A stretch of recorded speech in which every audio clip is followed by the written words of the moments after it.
Here for another live session. I'm super excited. I got Monday on with me. And when I tell y'all, I've been trying to see Monday in person for about like 800 years. It's finally happened. I thought maybe it was like a Fight Club situation. I've never seen you and Dave at the same time. So I didn't know if maybe, what Nah, that's I always what's crazy is when we were in Miami, and I had to leave early because I was supposed to see you at Zoratopia in Miami, and I remember telling them like, "Yo, I gotta see Jared. I gotta see Jared." And then I looked at my flight situation. I was like, I was like something always happens to where it can't line up. Even when I came to landing for the Jeezy situation, it was like an in and out. But I'm glad we making it happen now. it's all good, bro. It's all good. Life's right. So but how you Yeah. feeling? You feeling good? I'm good, man. I'm feeling real good. I feel like we're kind of finally getting into a stride of releasing a lot of things that I've been working on for like the past year and a half. As far as like from Kudos to what we're trying to offer with Kudos, and then getting the sound, which is super exciting. I'm interested to Okay. start trying to use those tools to kind of do some deliverables. But I feel good, man. I'm super excited. Yeah, and like I don't know, man. It's just I'm excited to see it all come to fruition. Hmm. Damn, I gotta grab my kudos box so I can show it off. For Yeah, no everyone doubt. that know, kudos is a big project. There's a lot behind it, and as far Hmm. as I know, I don't even know all the details, but there's a lot coming. Hmm. Um, Absolutely. Dave and Matt have been like working on this thing. I know Matt, like I know you're going crazy with like the artwork and like Yeah, yeah, all sorts of hours and all sorts of things. But first thing I actually want to get into with this whole thing, I want to talk about the song that's coming out on Monday. yeah. And it's called "Is It the Breaks?" The breaks, yeah. I can't even lie. I first saw that and like Curtis Blow popped into my head, but Hmm. um, Yeah, yeah, absolutely. Yeah, it's a definitely a play on the Curtis Bro record, but it's just more like a like in his break. It's kind of like conceptually it's the same where he's just talking about these are the breaks, and he's just talking about like what's going on within his realm, within his atmosphere, and I'm kind of doing the same thing uh with this song. Like it's the same concept, just just updated. I like it. I like it. I'm super excited to hear it. Now, is this something that is new, or is it like you've been sitting on this for a little bit? I've been sitting on it. It's from a project called Filthy 2 that I produced and wrote, and it was around the time that I started learning how to produce. It's actually one of the earlier beats I produced, like probably like within the first 3 beats that I ever produced. Um Dave used to live at this apartment complex around the corner when I was still living in Charles at the time, and his spot was kind of like the spot where everybody would come through and just do like this creative shit with no, whether it's music or people were recording. It was like a very creative space in his living room, and I was over there all the time, and they were using Machine at the time, and this is like early Machine. This is like 2017, 2018, maybe. So at this point, like right now, you can go on YouTube and you can find a ton of Machine tutorials. Back then, there was nothing on how to learn Machine, and like nothing. So Dave practically taught me how to like the basics of how to structure on Machine, and these I started working on a album like right after that. I have so many questions about Dave's apartment situation and being the center of where everybody congregates, but maybe we'll save that for another time. Yeah. Um, I'm excited to hear this. What time we going live? So we go live on 5 p.m. Monday, Yeah. 5 p.m. Eastern. Uh, Yes. it's gonna be an open edition at point oh 0.05, so you don't have to rush. Like you'll have time to get there. Mhm. If for whatever reason you can't be there, like when everything opens up. But what I'm curious about is, uh, obviously we'll hear the song and be able to vibe with that. But the artwork on this is like super cool. It's like a little claymation guy looking out into like the desert. What's up with that? Uh so the album was supposed to play out like a film kind of. This was like the first song that kind of initiated like the beginning of a day, or like him starting like this journey throughout the city. And so the album is it is reflective of a person that looks like he's about to go out, like he's about to, like, you know, he's looking out like, okay, I'm about to go out into this environment, this barren, you know, wild desert looking environment. And I thought it fit perfect because we were about to do, I was on the phone there the other night and we were about to do the actual album cover, but I'm trying to get away from like things that show my face too much, rather than it. I cared about it more so being a reflection of what a visual reflection of what the song was like. So yeah, I made that Mid-Journey. I have like these 3 songs that I made these covers for in Mid-Journey that I hadn't released yet, but I knew that I was going to utilize this one for another song that's Journey like. And Dave put the Parental Advisory on. I was like, yo, throw Parental Advisory on here for me, man. And I'm gonna just use this one, and it worked out. Yeah, it looks good. You know, to be honest with you, man, it looks like it's about to be. It looks like it's like from a show, like really, Yeah, like dope. it looks from a show. Kind of gives me like some Dune vibes, if you will. Yeah, yeah, yep. Um, the next thing I want to get into, after I get a few questions, a few baseline things out of the way, we'll hop around. Mhm. Um, I know you guys got like a festival coming up. Is it in Yeah. May? Early May, right? Yeah. I got a festival March 6th. I started it May uh 6th. May 6th. I'm sorry. Yeah, May 6th. I started it in 2019. And we got canceled for 2020, of course, because of the coming pandemic. So this is the first time I'm kind of bringing it back, and it'll be. I'm really excited that we're having Currency come. Cool. It's I really made it as a platform to, um, like give a platform to artists in Charleston who kind of wouldn't have one, you know. And if you don't know, Charleston's very, it's not very welcoming to hip hop, R&B, or to just Black culture in general. For us to kind of have a space to be ourselves, and you know, I grew up there, and I can tell you firsthand the energy has changed from the activities I had growing up and the things I used to do growing up, and how I got put on hip hop. Like the record stores I used to go to ain't there no more. The events we used to go to, like Wiz, you know, I remember the first show I opened for was for Currency, which is brings us full circle. I just thought about that. And like Wiz Khalifa was coming, and early J. Cole, early Wale, like there was a cultivation of that community at this spot called The Farm. And then for like, I want to say about 18 years, it was just dead. Like nothing was coming through, nothing was going on. So it's really an attempt to try to grow something where we can cultivate, recultivate like the scene, because there's a whole new generation of kids who've never even got to experience that time. Like Blog Era was a time, and you know, if you were there, you were there. If you weren't, it's kind of, there's no way for me to kind of describe that experience, but I can in some ways try to not recreate, but give you a rendition that's close enough to what made me fall in love at that time period. What made even with Dave fall in love. That's around the time I met Dave too.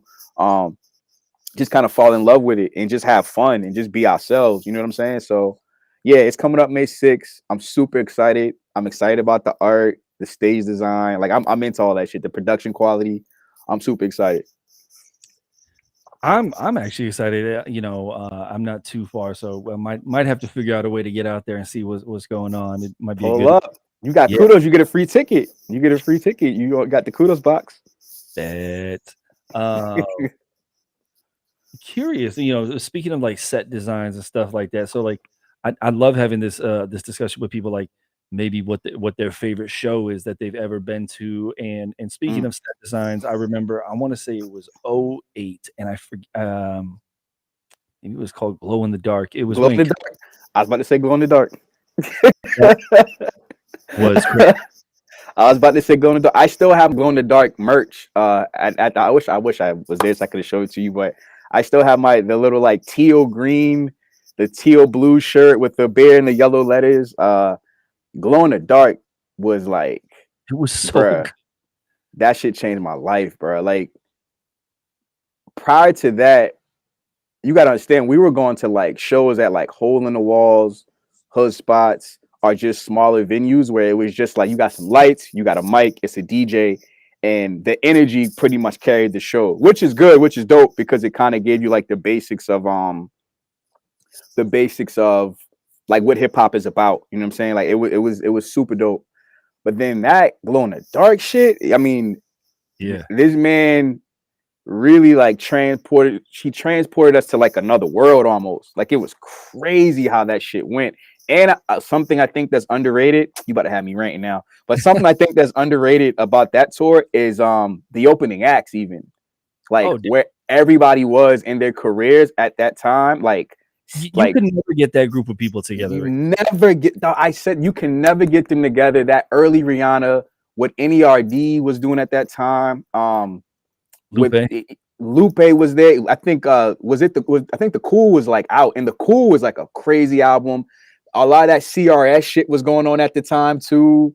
Early like clips was popping up in shows. So just like culturally, the way it shifted and the way that, and I heard he paid like an extra like mil, like 750 to like a mil out of his pocket for like for the stage production. I definitely left there thinking I gotta up my shit as far as like shows. No matter what level I'm on, I should always try to aspire to have like a better presentation for art in general. So oh yeah, absolutely, glow in the dark. I love that presentation, or the inspiration that comes from that presentation. Yeah, Did they play in South Carolina, or did you come out to Atlanta for it? I went to Charlotte for it. Oh, okay, cool. See, I saw it in Charlotte, and I saw it in I saw it in Charlotte, and was it LA? So I was in Cali. I think I saw it in LA too, but I saw it twice. So crazy story about how they closed the set. So like I don't know if they did it the same everywhere, but last song Kanye brings Lupe back out for Touch the Sky, right? Yep. I remember that. Running across stage, and like it couldn't have gone better. Like it was such a great Screaming, ah! You know what was really random though is right in the middle of it, like Kanye stopped all the regular set and started playing "Don't Stop Believing." I don't know why that happened. Yeah, I remember that. I remember. It was weird. He like played that, and then like the screen talked to him after he did it and told him like, "Oh, we found you. We found where you're supposed to go, Kanye." It was I don't know. It was crazy. But when he gets Lupe out there, they're running back and forth. Energy's high. Lupe tripped on the mic cord. Boom! Face first on the mic, and everybody's like, "Oh!" Now he played it so well. Like he hopped right back up, didn't skip. Atlanta? What's that? This was at the Atlanta show? Yeah, in Gwinnett, at the Gwinnett Arena. And look, like Lupe bit it, and like mind you, this is an amazing show, and I felt so bad because walking out, that's all anybody was saying. They're like, "It's so hard." But it was a great show. It was a great show. I love that. That's what you were going to reference. What about a smaller show? Maybe like a smaller set. What's your favorite that you've ever seen? Smaller set. I saw a lot of the like I'm really, really into like I travel to go see shows, dog. Like I saw Toro y Moi at South by Southwest. I think this was 2012, dog. And that was one of the crazy in a different way though. Crazy like the whole place was rocking. And I had never seen that with his type of music because he's more on the like what's his genre? Is it more like chill wave, I think it's called? That sounds about right. Yeah, it sounds like chill wave, but he had this whole place rocking, and I had never seen that before. Frank Ocean, early Frank Ocean. I saw Frank Ocean in Atlanta. I saw him at is that Opera? I think it was Opera, but I saw Frank Ocean at Opera. Yeah, I saw him in Atlanta at and I remember him singing Acura Integra. I remember him singing that the whole song. I never heard the whole song, just like the first verse he had on YouTube, and he sang that the whole thing. I thought his that shit was dope. I saw Brent Faiyaz very early, like where it was might have been 100 people in the room, but he was at Hollywood Graveyard. It was very interesting. We had to walk through the graveyard to get to the venue. I thought it was dope, but that was interesting. I saw early Daniel Caesar in like a random little jazz spot. Like, So I think those intimate shows, if not like the big production, but those intimate shows like that were really inspiring because um the talent was really at the forefront. Like it was very much like, oh, this person is nice. Like they're gonna be gone. They're gonna make it, and I love shit like that. Yeah. No, that I agree. If you can catch them early, Hmm. it's not to say that if you catch them more developed into the career that they won't be. But I agree with you. So like, I just wanted to throw into the mix for you. I think it was '05 or '06 down here in Atlanta. It was the Sneaker Pimps tour. I don't know if you remember that. Yeah, I remember that. Yeah, Clips was touring with yeah. them, and it was like this little small like they built it into a skate park thing, like this little warehouse right off the side of like Georgia Tech down here. And I'd never see it was crazy. That's Like I mean, hard. I was close enough I could almost touch Clips, right? Like and it was just I don't know, it was maybe like 100, 200 people at the most and just live show. So That's yeah, hard. yeah, it's fun to Did see though. you ever go to A3C when it was at Masquerade? Did you No. ever hit any of those up? No. Okay. I did go to Masquerade, and Masquerade was like a mix. So it's funny, if you see Masquerade now, I don't know if you've seen it, but, like, it's all cleaned up and, like, super nice now, and, like, I don't think Mm-mm. it's like a venue anymore, but Masquerade was like a mix of, like, really cool shows, feeling like you were gonna die from heat or the floor collapsing. Like, it was like Masquerade was so rickety. It was grimy. It was grimy. I'll say that. But it was a good grimy to me because I think I talked to Jamie Cornelia about this and how like that was like that little time period, like maybe about 2010 to 2014, long blog area, but it was a good little cultivation of like foolishness, but was good. Like a lot of shit came out of there, and you still had access to people. Like Don Cannon was walking around, Big Crit was walking around. But I always ask people from Atlanta that if they ever experienced that. Yo, Big Crit was like not that he's not now, but, like, that's when he was, like, really, like, just starting to pop off. I He remember was that. going crazy. Yeah. Yeah, that was really cool. And then, of course, I would recommend anybody that if you haven't ever seen a show at the Tabernacle, Tabernacle's a good one to Yeah, yeah. go at. Um, I saw one of my favorite and one of my least favorite, shows there ever in the same show. So Jay Electronica opened the show and was Mm. amazing. Oh, that's dope. Mos Def followed him, and it was the worst show I've ever seen in my life. Was it worse because he came after Jay Elect and he had a good show, or it just wasn't a good show in general? It wasn't a good show. So, like, he was, like, almost 2 hours behind, so, like, they hurried to get Jay Electronica off the Mm. stage, and he finished his set a cappella. Then he Mm. gets off the stage, we sat there for 2 hours, and then Mo shows up and is wasted. Like, I don't know what was going on, but Yeah. gone, and he was just like now granted so it's funny, in his defense, he has really good samples, but he would, like, turn on, like, the original samples for his thing, and he was just dancing. I was like, "Bro, what is happening right now?" It was really weird. Uh, Ah, that's funny. I can see Mos Def doing that too. That's funny. oh, I forgot to, and if you've never seen a show in Red Rocks, I would, encourage you to go check out Red Rocks. A long time ago, I saw Talib Kweli and Beastie Boys at Red Mm. Rocks, Interesting. Okay, and that I'll was check good. that out. Red Rocks is, it's just one of those things where everybody goes, and it's just really, really good acoustically. So it's like Hmm. right in the foothills of the mountain. So it's like between Denver and the mountains, and it's Hmm. literally like just these huge, huge Red Rocks amphitheater, and Hmm. it's a really great spot to see a live I want to show. go. I want to go. I got invited to a what's the guy's name? See. I'm not familiar with his music. And I wasn't available to go anyway. NF. I think his name. I think he's a rapper, but I got invited to go to Red Rocks Day show, but I missed it. But everyone keeps telling me that if you have to experience Red Rocks at least one time and go. I had a friend who went and he saw Busta Rhymes there. And he Oh, was that's like, I probably good. forgot how great Busta Rhymes was. Like he got records and he going crazy, like the sound. But so I've been wanting to go since he told me that.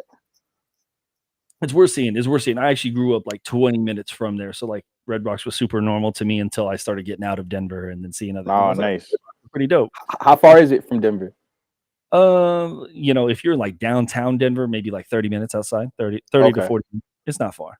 Where'd you grow up? What part of? Just so I was probably like 20 minutes from there. So like I grew up in Denver. I was there for until I was 18. Then I moved down here to Atlanta. Okay. Damn, Uh, what was that like? Transitional wise, like Because I'm sure It was the like cultures I are forget completely different. they are. And so I love it down here, right? So like anybody that has been to Atlanta, like everybody talks about Southern hospitality. I don't really look at it as that so much, but it's just the people in general are just a little more personable. Like, Yeah, I see um, that. so it's nice in Atlanta. It's pretty laid back. Like there's a decent nightlife. There's like outside of right now, right? Because right now it's East Denver, right? Yeah, Uh, the nightlife is not like that in Denver yeah. typically. Which I don't care now. You know, I'm fully domesticated. That don't matter to me now. But uh, Got you. when you're younger and stuff and getting out and getting after it, that matters. But no, it's cool. It's so damn cold up there. I'm good. I'm good on the cold, bro. Yeah, I got Not a enough. friend that lives there. Nah, He says the out on same thing. that.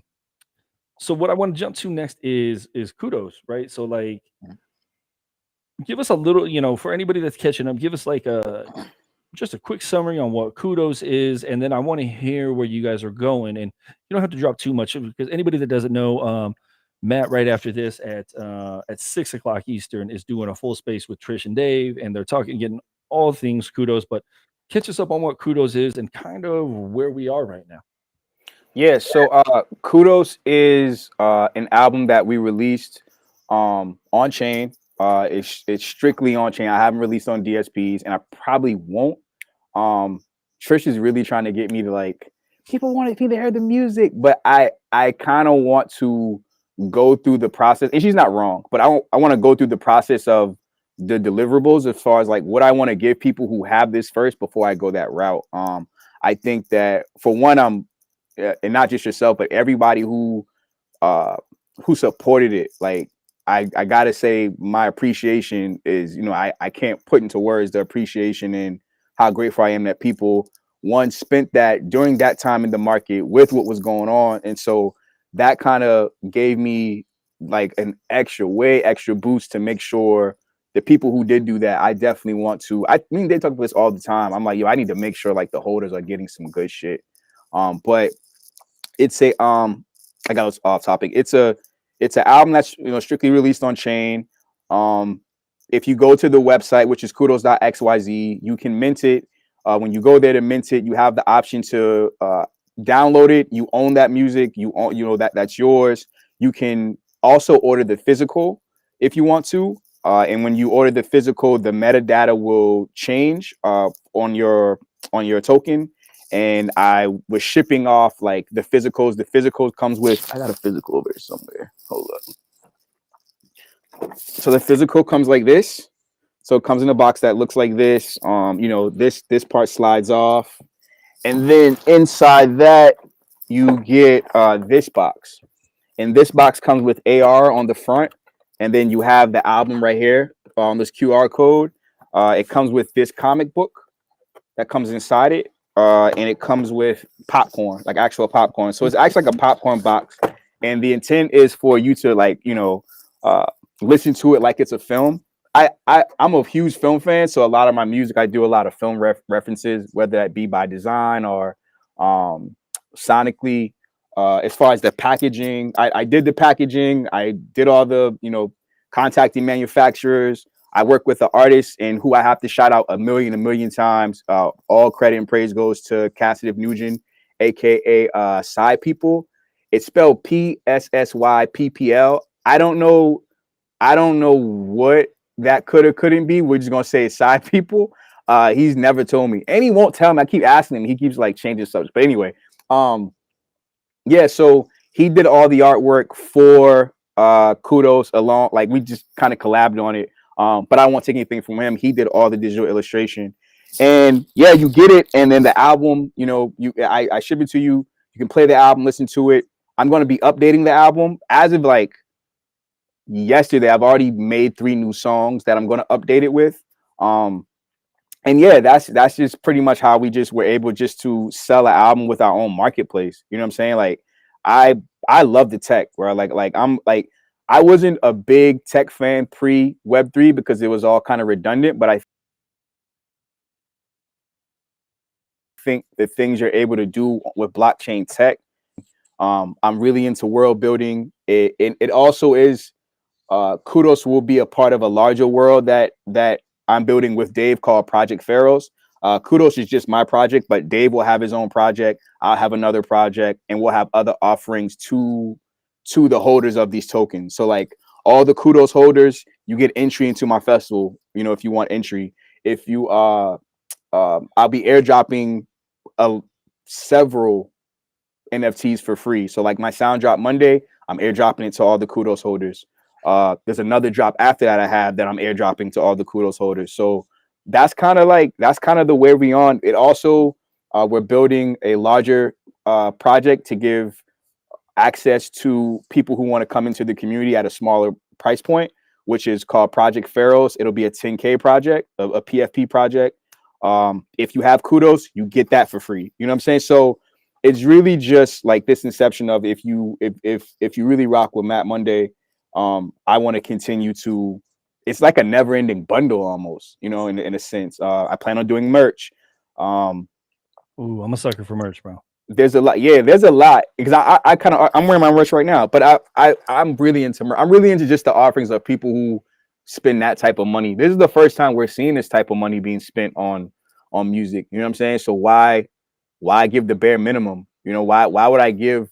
Why if the money changes, I think the offering should too, to some degree. I don't think it should be like, oh, support artists. That's cool, but I think artists also have to kind of reciprocate that energy. If you're gonna give me this, I'm gonna make sure you're getting the best shit as far as art, whatever. So yeah, Man, I love that.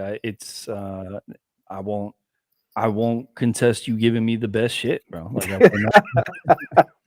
please, Um, man. That's all I know. That's the only way I like to move, man. High quality, and just something that's you know, genuine and intentional. That I didn't like. I sat for a while to think, if I'm going to do this, what am I doing it for, and what type of experience are we trying to deliver to people? And I had many conversations with Dave. That's normally how these things even happen, where I'll have an idea, and what's so cool about Dave is Dave kind of just lets me rock out until I bring, like, I don't think Dave saw the prototype till South by Southwest, but when he did see it, it was like, oh, okay, we're gonna go this way, you know. And he's a person that's really, really good with ideas as far as the tech. A lot of that I leave to him. I call him, be like, yo, is it possible for me to do X, Y, and Z? And he knows every little company, every little piece of tool, like he knows all of that shit. And so he'll be like, yeah, we just gotta hit up so and so, we can do this, and then, you know, think about this company and this, and then, you know, it works out. I mean, that's really how we got, like, as cool as I called him, and he already had a relationship with Built by Quantum, who's the dev team. And we hopped in a room, and this was right when they were dropping the quantum metadata to things to be able to change. And I think he knows, and I know it's about him too, like, I'll hear certain things and I'll immediately kind of morph the idea to like, how can this tech cater to what I'm thinking now? It's like, oh, we can do that. Cool. And so, you know, he's a huge asset to just everything that I'm trying to build. I hope I can end up being a huge asset to what he's trying to build, because he has a project as well. And we just work well together, man. And I'm excited. I'm super excited. yeah, and I would say too, like, you know, on that note, I want to just encourage people. Like, that's one of the really cool things. I know it's super cliche to hear, like, hey, we're early in the space, we're early in the space. But one of the great things about the space is if you're here, you're putting in time and you're talking to people. Just like how he said, how Matt said that, you know, Dave can hit up somebody and be like, yo, we just got to hit up such and such or such and such. Like right now, like Yeah, you can just hit up so and so and actually get things done. absolutely. So that's really one of the big pluses for it. And I'll tell you, the first time I actually got to listen through to it, so I waited to listen through to Kudos, was at the Wakanami studio up in New York for NFT NYC last year. Yeah, I couldn't get up there. That was a bad fucking day. I remember that. I was pissed. I couldn't get up there. But Dave got to play the whole thing for me and one of my friends over the whole studio. So like it was a cool experience. I got to hear it like in the studio type thing. So Yeah, nice. so want to encourage anybody to check that out. Also go look for Monday on Catalog. There's some tracks there that are available if you're feeling them. Definitely check those out too. Absolutely. I want to see what we can do about like getting like a story made called Dave's Apartment. You know what I mean? Like, Bruh, that place was. There's only two places that I've ever been to that was like that. That's Dave's apartment, and that's Sunny Digital's his first house, where I would come in and you would just see a bunch of people just doing shit. Like, of course, those are two different, crowds of people, but I don't even think Dave locked his door. Which I told him, like, you need to lock your door. Like, he's just walking in here. I walk in, they might be recording, they might be watching anime, they might be making beats. Like Dave had his setup. His roommate, his name is Martin Grooms, who, matter of fact, his roommate did most of the choir vocals and the vocals period on a lot of the songs that are on Kudos. That's Martin Grooms doing those vocals through the Voice Live, the TC Helicon Voice Live 2. It's Voice Live 2. But yeah, we had all this equipment and they would just be in there creating, editing photos, editing video. It was really, I think that time period was we really kind of got in this groove of just learning how to create and understanding workflow. And yeah, that was a good time, man. That was a good time. Really good time. yeah, it sounds really cool. Sounds really cool. So I got to give the plug again here. Anybody, Matt Monday got the drop on Sound XYZ this Monday. So in a couple days at 5 p.m. Eastern, if you go to sound.xyz, you type in the Monday on Monday. That's probably the easiest way to remember it. Pull it right up, be able to see the song. You can bookmark the page. I want to encourage everyone to give you a follow too. Please. Because I know you've been working on a lot of stuff, but like it's important to get the updates as they come out. So I think, are you Mused by Monday on everything? I'm Mused by on everything. Mused by Monday. Mused by Monday. So MUSEBY Monday. Mused by Monday on everything. Look, man, we're at the time here, and so I just want to thank you sincerely for pulling up for me.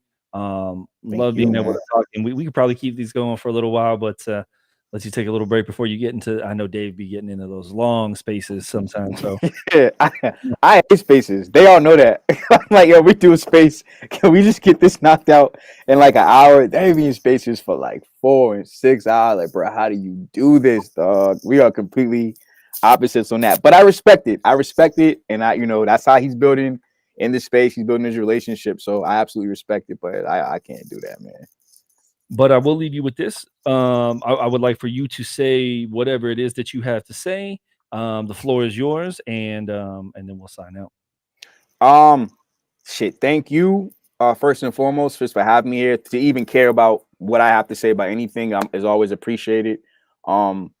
Please, everybody, kudos.xyz. Please, if you guys want to support sound.xyz. This Monday, 5 p.m. pull up, open editions, 0.05. And I got some shit coming.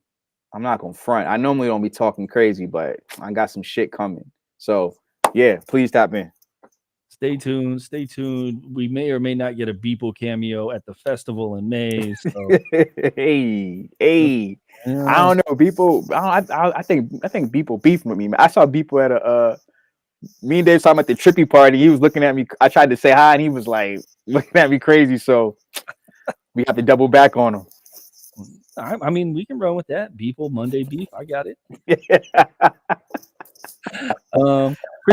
Appreciate anybody listening now or after the fact, and we'll hit you with another one of these real soon. Thank you guys for tuning in. Peace.